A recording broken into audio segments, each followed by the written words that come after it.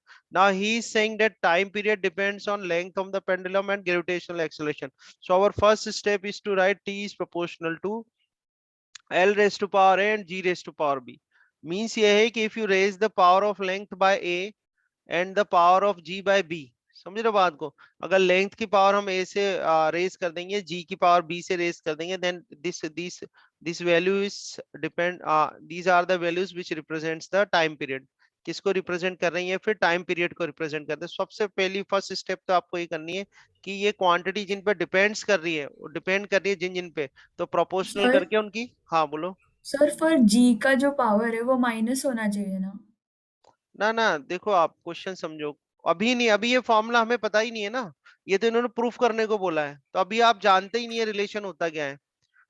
Right now you don't know that what is the relation between time period l and g, ठीक है। You have to deduce this relationship.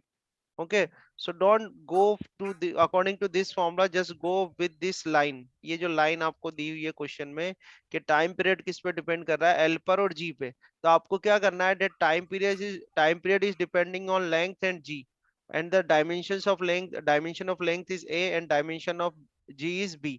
So if I raise the length by a and g by b, if I raise the power of length by a and power of g by b, then they will represent the physical quantity of time period. वो किसको represent करेंगे, time period को represent करेंगे। आया समझ में।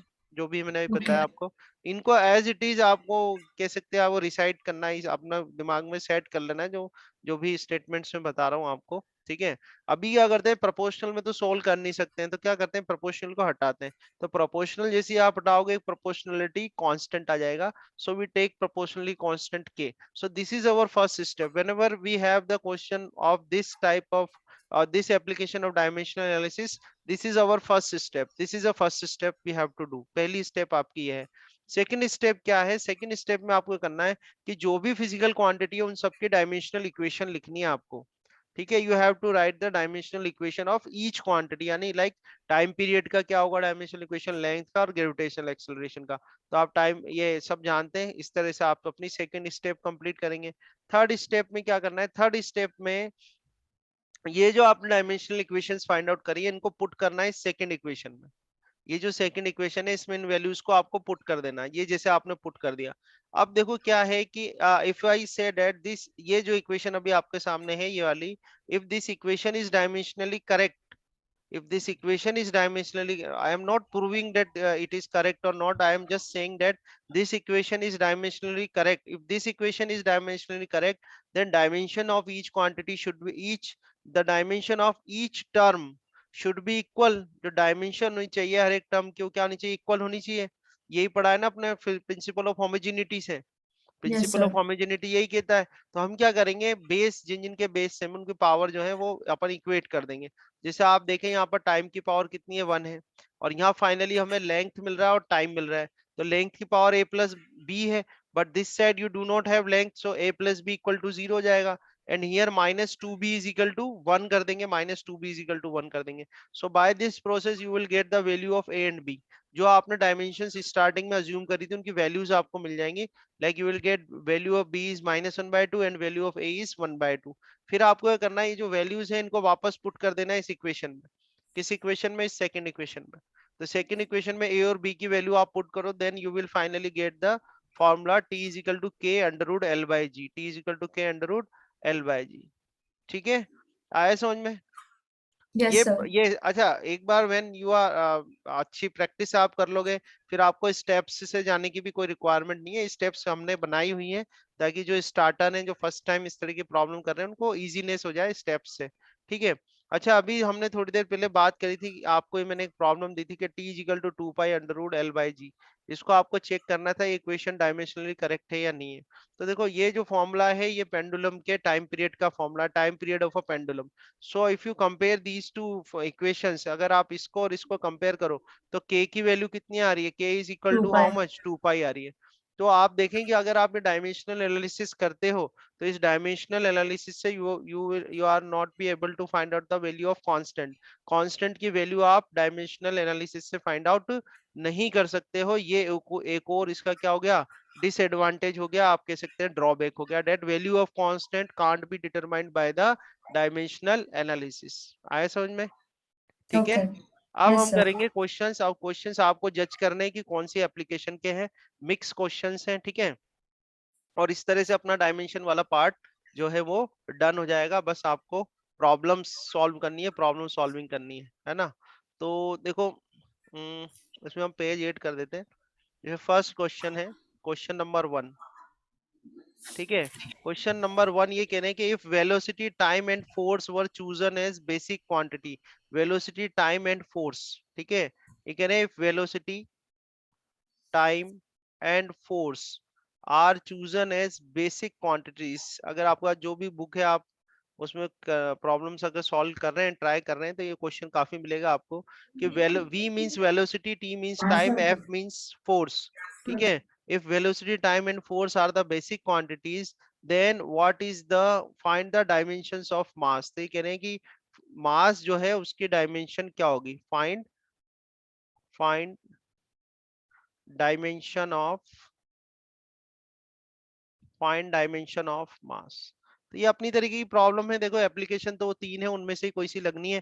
तो आप क्या ये जज कर सकते हो कौन सी एप्लीकेशन अप्लाई हो रही होगी इस पे, which by which application you can solve this problem. Hmm, कौन सी एप्लीकेशन से सॉल्व कर सकते हैं इसको। ठीक है। अगर if similar type of problem will come again then अगर इसको मैं if we will solve this, तो आप उसको अटेम्प्ट कर पाओगे, जज कर लोगे फिर प्रॉब्लम को। हम्म। हाँ सर। ठीक है, तो देखो ये जो प्रॉब्लम होती है इसमें कह रहे हैं कि velocity time and force are the basic quantity, तो आपको बताना है मास की डायमेंशन क्या होंगी। ठीक है, यानी बेसिकली आपको मास की डायमेंशनल इक्वेशन निकालनी है, और उस डायमेंशनल इक्वेशन में वेलोसिटी टाइम और फोर्स क्या होना चाहिए, बेसिक क्वांटिटी होनी चाहिए। ठीक है, तो इसमें हम क्या करेंगे, we say that the mass is depending on velocity raised to power a, time raised to power b and force raised to power c। मास जो है, ठीक है, किन किन पे डिपेंड कर रहा है, वेलोसिटी पे, क्योंकि वो बेसिक क्वांटिटी है। ठीक है, तो वेलोसिटी टाइम एंड फोर्स, और जो उनके डायमेंशन है वो कितनी ले ली हमने, ए बी एंड सी कर लिया। ठीक है, तो आप क्या करेंगे, next step m is equal to एक कांस्टेंट ले लेंगे k, then v raise to power a, t raise to power b and f raise to power c आ जाएगा। ठीक है, then next step is what, we will write the dimensional formula for each term. तो m mass के लिए dimensional formula क्या हो जाएगा, m रेस टू पावर 1। ठीक है, k इज अ कांस्टेंट तो उसका तो कुछ नहीं आएगा। देन वेलोसिटी के लिए l raise to power 1, t raise to power -1, ये a पावर आ जाएगी। Then t is a time, so time raise to power 1, then इसकी पावर b आ जाएगी। Then for force m1 l1 t raise to power -2, और ये dimension हो गई यहाँ पर c। ठीक है, इसको अरेंज कर लेते हैं, तो देखो m रेस टू पावर कितना हो जाएगा अपने पास, m raise to power c। Okay, और m तो आ ही नहीं रहा किसी में भी। Then l raise to power a, यहाँ से a आ जाएगा, then l raise to power c, तो a plus c, then t raise to power -a। ठीक है, then t raise to power plus b and t raise to power -2c। So now you have these equation, m raised to power 1, l raised to power 0, t raised to power 0. Okay, now if this equation is dimensionally correct, or so then we can apply the principle of homogeneity। तो आप powers compare कर लो, तो c is equal to, you will get 1। ठीक है, then a plus c is equal to how much, 0। so a plus c is equal to 0 means a is equal to minus c, so you'll get -1। so a is equal to how much, -1। then minus a plus b minus 2c is equal to 0। so minus a की value अपने पास है -1 है यहाँ पे। ठीक है, देन plus b -2, the value of c is 1, so it is equal to 0। so +1 plus b -2 is equal to 0, and b is equal to, you will get 1। ठीक है, so by this way you can find out the value of a b and c। जो a b c dimensions आपने assume करी थी उनकी values आपके पास आ जाएगी। so you can write m is equal to, ठीक है, m आ गया आपके पास, you can just put the value of ABC in your equation, so you will get m is equal to k v raised to power a कितना है देखो अपने पास -1, v raised to power -1, then t raised to power b, so t raised to power b means +1, and f raised to power c, f raised to power c means 1। तो option जो होंगे आपको, option या तो इस तरह से मिलेगा, या ऑप्शन आपको मिल जाएगा m is proportional to v raised to power -1, t raised to power 1 and f raised to power 1। ठीक है, तो आपसे क्या पूछा था उसने क्वेश्चन में, आपको बताना है डायमेंशंस बतानी थी मास की इन बेसिक क्वांटिटी की टर्म में, तो डायमेंशन क्या होगी, -1 1 एंड 1। ठीक है, एक बार आंसर चेक कर ले अपन, देखो -1 1 एंड 1 आ रहा है। ठीक है, समझ में आया, बोलो। हम्म, यस सर। है ना, बस वो एक बार आपने प्रैक्टिस कर ली फिर कोई दिक्कत नहीं है, फिर आप अभी फिर से शीट में ऐसे क्वेश्चन आएंगे, है ना, वो आपसे सॉल्व करवाऊंगा मैं ना, आप सॉल्व करके बताना उसको, ओके सर। है ना। नेक्स्ट क्वेश्चन लेते हैं हम। ये है कि as the SI and CGS unit of energy are joule and erg respectively, how many erg are equal to 1 joule. ठीक है, तो क्वेश्चन नंबर 2 है, ये कहने 1 आर्ग जो होता है, 1 आर्ग में कितने जूल होते हैं, हाउ मेनी जूल्स इन 1 आर्ग। कौन सी एप्लीकेशन है बताओ, which application is this, first second और थर्ड। सेकंड। तो कन्वर्ट कर लोगे। Yes sir. चलो करो। ओके, सो एक इक्वेशन हमें गिवन है, log e base alpha divide by p beta is equal to alpha z divide by k b theta. यहाँ पर जो p है वो प्रेशर है, z डिस्टेंस है, थीटा टेम्परेचर है, k b जो है वो बोल्ट्जमैन कांस्टेंट है। हमें हेल्प के लिए इक्वेशन भी गिवन है कि energy is equal to k b into temperature होता है। तो यहाँ पर ये कह रहे हैं कि find out the dimensions of beta, beta की डायमेंशंस क्या होंगी। ठीक है, अब सबसे पहले तो आप आइडिया बताओ कुछ, any idea. Okay, so important point ये है कि जैसे लॉगरिथमिक फंक्शन है, तो लॉगरिथमिक फंक्शन तो ये डायमेंशन लेस होगा। तो डायमेंशन लेस का मतलब ये हो गया कि alpha divide by p beta जो है आपके पास, alpha divide by p beta, ये क्या है, डायमेंशन लेस क्वांटिटी है। ठीक है, डायमेंशन लेस क्वांटिटी का मतलब हो गया कि ये इनकी कोई डायमेंशन नहीं होगी, यानी it will be equal to m0 l0 t0, है कि नहीं, यही हुआ ना यस डायमेंशन सर। लेस तो। ठीक है, तो यहाँ से हम यही कर सकते हैं कि भाई जो अल्फा होगा, अल्फा क्या जो डायमेंशन होगा वो किसका होगा, पी बीटा के बराबर होगा, होगा नहीं होगा, ये तो जीरो है सबके सब, आ हाँ। रहा है समझ में। तो यहाँ से can I write that alpha is equal to P beta, boxes में इसलिए लिखा डायमेंशनल इक्वेशन की फॉर्म में रिप्रेजेंट करने के लिए। ठीक है, तो अल्फा इज इक्वल टू कितना हो गया, पी बीटा हो गया। ठीक है, यस यहाँ सर। तक आया समझ में। अच्छा, if this LHS side is dimensionless, then what about this RHS side? If this equation is dimensionally correct, अगर ये इक्वेशन डायमेंशनली करेक्ट है और LHS साइड अगर डायमेंशनलेस है, तो RHS साइड क्या होगी, वो भी डायमेंशन लेस डायमेंशनलेस है। ही होनी चाहिए। ठीक है, सही बात है ना, वो भी क्या होनी चाहिए, डायमेंशनलेस ही होनी चाहिए। So can I write that alpha Z, alpha Z divide by के बी थीटा, है ना, इक्वल टू, ये भी डायमेंशन लेस ही होगा, मतलब ये भी m0 l0 t0 ही होगा, डायमेंशन लेस है ये भी, है ना। तो हम ये कर सकते हैं कि अल्फा जेड जो होगा, that alpha Z is equal to how much, K B theta हो जाएगा। आ रहा है यस समझ में। सर। हमसे आपसे पूछा हुआ है बीटा के बारे में। ठीक है, सो अल्फा की वैल्यू कितनी पुट कर सकते हैं अपन, पी बीटा रख सकते हैं। ठीक है, अल्फा की वैल्यू क्या करें, इसमें पी बीटा पुट कर दें, हम जानते हैं यहाँ से कि अल्फा इज इक्वल टू कितना है, पी बीटा है। तो अल्फा की वैल्यू क्या करते हैं, पी बीटा रख देते हैं यहाँ पर, ये पी बीटा कर दिया, इसको जेड कर दिया, and it will be equal to how much, K B theta. ठीक है, आपसे पूछा है बीटा की डायमेंशनल इक्वेशन क्या होगी, तो beta is equal to how much, it will be equal to K B theta. ठीक है, एंड डिवाइड बाय पी और जेड। आया समझ में, आ रहा है यहाँ तक समझ में। नाउ केबी की डायमेंशनल इक्वेशन आपको आती है, केबी की डायमेंशनल इक्वेशन हम फाइंड आउट कर सकते हैं। थीटा तो टेम्परेचर है, केल्विन की पावर 1 आ जाएगी, उसकी प्रेशर भी हमें पता है, जेड भी हमें पता है। तो सबकी डायमेंशनल इक्वेशन यहाँ पे पुट कर दो बेसिक बेसिक क्वांटिटीज में, और उनको सॉल्व कर लो, आपके पास आंसर आ जाएगा। ठीक है, देखो यहाँ पर आ रहा है नहीं आ रहा, बताओ, कुछ प्रॉब्लम तो नहीं हो रही। सर वो हाँ, केबी वाला वापस बताओगे? हाँ केबी वाला ये बताओ, ये जो मैंने अरेंज करा है यहाँ तक आ गया समझ में, इस हाँ इक्वेशन हाँ। तक, यहाँ तक कोई दिक्कत नहीं है, बस फिर देखो आप आगे। तो I I can write beta is equal to, यहाँ पे बीटा कर देते हैं। अब देखो आप केबी जो है, ठीक है, केबी की आपको डायमेंशनल इक्वेशन निकालो पहले, अदर्स की तो बड़ी इजीली आ रही है, पर केबी की डायमेंशनल इक्वेशन कैसे फाइंड आउट होगी, तो केबी के लिए आप क्या करोगे, देखो। Energy by temperature. हाँ, एनर्जी बैठ के हम टेम्परेचर, ये ओके तो ओके। सब किया हुआ है, आपको बड़ा इजीली कर लोगे। के बी इज इक्वल टू क्या हो जाएगा, ये एनर्जी हो जाएगा, इधर टेम्परेचर हो जाएगा, तो एनर्जी क्या होती है, m1 L2 T-2। ठीक है, और इसको आप ऊपर लेके जाओगे, T⁻⁴ हो जाएगा। सही है, तो ये बन जाएगा m1 L2, एंड ये -1 हो जाएगा ना, और ये हो जाएगा आपके पास, टेम्परेचर है एक्चुअली है, तो टेम्परेचर को हम ऐसा करते हैं, के से रिप्रेजेंट करते हैं, नहीं तो कंफ्यूजन हो जाएगा थोड़ा।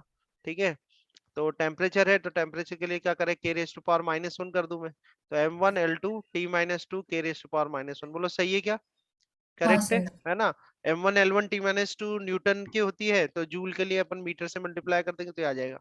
तो के भी तो आ गया अपने पास। ऐसे ही जो प्रेशर है, पी क्या है, प्रेशर है, तो प्रेशर का जो फॉर्मूला होता है, कहता है फोर्स अपॉन एरिया होता है, फोर्स अपॉन एरिया होता है, तो फोर्स के लिए क्या जाएगा m1 L1 T-2, और एरिया के लिए आप नीचे L2 करोगे तो ऊपर L की पावर कितना जाएगा, -2 हो जाएगा ये। ठीक है, तो m1 L⁻⁻1 एंड T⁻⁻2 आया समझ में। ठीक है यहाँ तक। Yes sir. now put all these values here, so according to this kb, Boltzmann का करेंगे हम, तो m⁻⁻1 L⁻⁻2 T⁻⁻2 k⁻⁻1। ठीक है, देन थीटा, थीटा क्या हो जाएगा, k⁻⁻1 कर दोगे, केल्विन आ जाएगा ना, केल्विन की पावर 1। देन प्रेशर के लिए m⁻⁻1 L⁻⁻1 एंड T⁻⁻2 हो जाएगा, and z is a distance, तो L⁻⁻1 यहाँ से आ जाएगा आपके पास। ठीक है, अब इसको थोड़ा सॉल्व करते हैं, तो m⁻⁻1 है, m⁻⁻1 है, तो 1 - 1 0 हो जाएगा, m और तो कहीं है नहीं इसमें। L⁻⁻ देखें अपन, तो -1 + 1 ये 0 हो जाएगा, तो L⁻⁻2 हो जाएगा, है ना। और ये कितना हो गया, टी रेस टू पावर -2 + 2, ये भी 0 हो रहा है, तो टी रेस टू पावर 0 हो जाएगा। देन -1 + 1, ये के रेस टू पावर भी 0 हो रहा है, ठीक है। तो यहाँ से तो हमारे पास L2 आ रहा है, बस चेक करें एक बार इसको। देखो करेक्ट है ना, L2 आ रहा है, सही है, आया समझ में। हाँ। और ये जो सॉल्यूशन है, मैं ये भी अगर मेरा मटेरियल शेयर कर पाया आपके साथ, तो ये भी शेयर करूंगा, देखो क्योंकि जो कॉम्पिटिशन्स है उनमें तो एमसीक्यूज आते हैं, तो एमसीक्यू में इतना अरेंज नहीं करना पड़ता, इतना लॉजिकली नहीं बताना पड़ता, वहां तो आंसर टिक करना है आपको कम से कम टाइम में, है ना। तो ऐसे आप हाँ। डायरेक्टली सॉल्व कर सकते हो, ठीक है।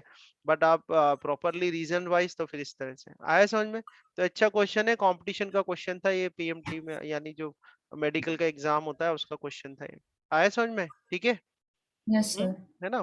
तो कॉन्सेप्ट्स ध्यान रखना, है ना। अब एक क्वेश्चन और देते हैं आपको, मिस हो गया पीछे था वो क्वेश्चन, ठीक है, ये रहा। तो आपको एक क्वेश्चन गिवन है इस तरह से, इस क्वेश्चन में है एक इक्वेशन दी हुई है, P is equal to a minus t square divide by B x, P is equal to a minus t square divide by B x.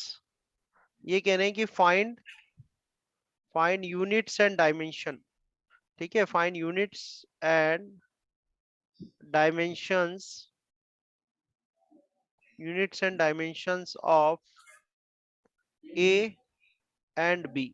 ए और बी की आपको क्या बतानी है, यूनिट्स एंड डायमेंशन बतानी है, ठीक है। इसको ट्राई करो।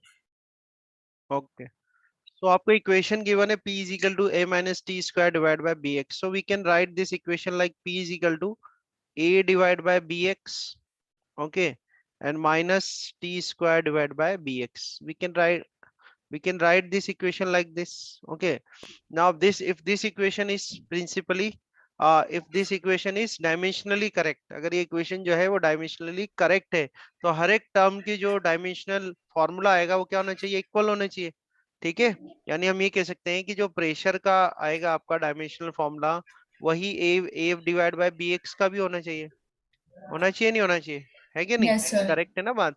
आपसे ए के लिए पूछा है, तो we can write that A is equal to जो जाएगा पी, है ना, इधर बी कर देते हैं, इसको एक्स कर देते हैं, और ये एक इक्वेशन आ जाएगी आपके पास, है ना।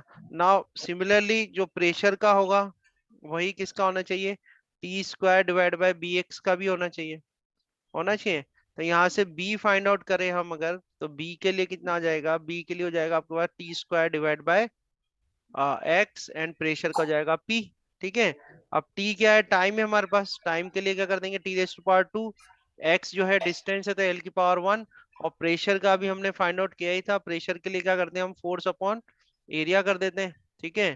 तो इसको आप करोगे तो M1 L1 T-2, और ये L raise to power -2, so you will get M raise to power 1 L raise to power -1 T raise to power -2, ये प्रेशर का होता है डायमेंशनल इक्वेशन। तो प्रेशर का आप रख दो यहाँ पर, M raise to power 1 L raise to power -1 and T raise to power -2, ठीक है। इसको सॉल्व कर लेते हैं, तो B की डायमेंशनल इक्वेशन मिल जाएगी आपको, तो M रेज़ टू पावर कितना हो जाएगा, -1 हो जाएगा, ठीक है। L रेज़ टू पावर -1 + 1, ये तो 0 हो रहा है, तो L रेज़ टू पावर 0 हो जाएगा, and T raise to power T + T 4 आ जाएगा, ठीक है। So this is the dimensional equation for B. B के लिए डायमेंशनल इक्वेशन आ गई आपके पास। ए की डायमेंशनल इक्वेशन फाइंड आउट करें, तो अगेन प्रेशर आपने सॉल्व किया ही हुआ है ना। प्रेशर के लिए आपके पास क्या है, M raise to power 1 L raise to power -1 T raise to power -2। B का सॉल्व करें, M raise to power -1 and T raise to power 4, और एक्स जो है वो डिस्टेंस है तो एल रेज़ टू पावर 1 हो जाएगा। Then M raise to power 1 -1, ये तो 0 हो जाएगा, एम रेज़ टू पावर 0, ठीक है। एल रेज़ टू पावर देखो आप, M raise to power check कर लो एक बार, 1 -1 0 हो गया, ठीक है। एल रेज़ टू पावर -1 + 1, तो ये भी 0 हो जाएगा, एल रेज़ टू पावर 0 हो जाएगा। Then T raise to power -2 + 4, तो +2 आ जाएगा यहाँ से, तो ये ए की डायमेंशनल इक्वेशन आ जाएगी, ठीक है। एक बार चेक कर ले, है ना। तो M1 L0 T-2, ए बाय बी फाइंड आउट करवा रहे हैं, ठीक है। तो ए बाय बी कर देते हैं, देख लेते हैं, अभी चेक कर लेते हैं। तो ए बाय बी फाइंड आउट करवा रहे हैं, तो ए बाय बी कर देते हैं। तो ए बाय बी करो तो ए की तो कितनी आ रही है आपके पास, T रेज़ टू पावर 2, है ना। और बी के लिए आ रहा है आपके पास M raise to power -1 and T raise to power 4, ये बी की आई है हमारे पास, है ना। इसको सॉल्व करेंगे तो M raise to power 1 L raise to power 0 and t raised to power 2 minus 4, t raised to power minus 2, m1 l0 t raised to power minus 2, m1 l0 t raised to power minus 2 आ रहा है, ठीक है। तो हर एक question जो है काफी अच्छे अच्छे क्वेश्चन है, आप ट्राई करोगे तो कॉन्सेप्चुअल है, मतलब फिर इन्हीं से मिलते हुए आप काफी क्वेश्चंस अटेम्प्ट कर सकते हो। आया समझ में, हाँ सर। है ना। चलो एक तो लास्ट। मैं हाँ हाँ मैंने बोल। सिंपली प्रेशर और ठीक है, तो थर्मोडायनेमिक्स में एक आइडियल गैस इक्वेशन होती है, आइडियल गैस इक्वेशन होती है पीवी इक्वल टू एनआरटी, या आइडियल गैस इक्वेशन होती है पीवी इक्वल टू एनआरटी, या पीवी इक्वल टू एमआरटी भी करते हैं अपन, ठीक है। ये आइडियल गैस इक्वेशन होती है, थर्मोडायनेमिक्स पढ़ोगे आप तब वहां आएगी। तो अभी हमें उससे मतलब नहीं है, बट मैं थोड़ा सा आइडिया दे रहा हूँ ताकि क्वेश्चन से रिलेट हो सको आप। तो P इसमें प्रेशर है, V वॉल्यूम है, N नंबर ऑफ मोल्स होते हैं, R जो होता है गैस कांस्टेंट होता है, और जो T है वो टेम्परेचर है। अब ये तो आइडियल गैस इक्वेशन है, रियल गैस के लिए जो इक्वेशन लगते हैं वो ये वाली होती है, इसको वंडर वॉल इक्वेशन कहते हैं, ठीक है। अब यहाँ पर बात वही है, P जो है वो प्रेशर है, V वॉल्यूम है, वी वॉल्यूम है, आर जो है वो क्या है, गैस कांस्टेंट है, और टी जो है टेम्परेचर है, और ए और बी जो है वो कांस्टेंट है, ए एंड बी जो है वो क्या है, कांस्टेंट है, ठीक है। तो आपको ये बताना है कि ए और बी की सबसे पहले तो एसआई यूनिट क्या होगी, इनकी एसआई यूनिट बतानी है, SI unit and dimensions, SI unit और डायमेंशंस आपको बतानी है, ठीक है। पी क्या है, P is a pressure, V is a volume, again here V is a volume, R is gas constant, and T is a temperature, ठीक है। कैसे अटेम्प्ट करोगे इसको, किस तरह से अटेम्प्ट किया जाए।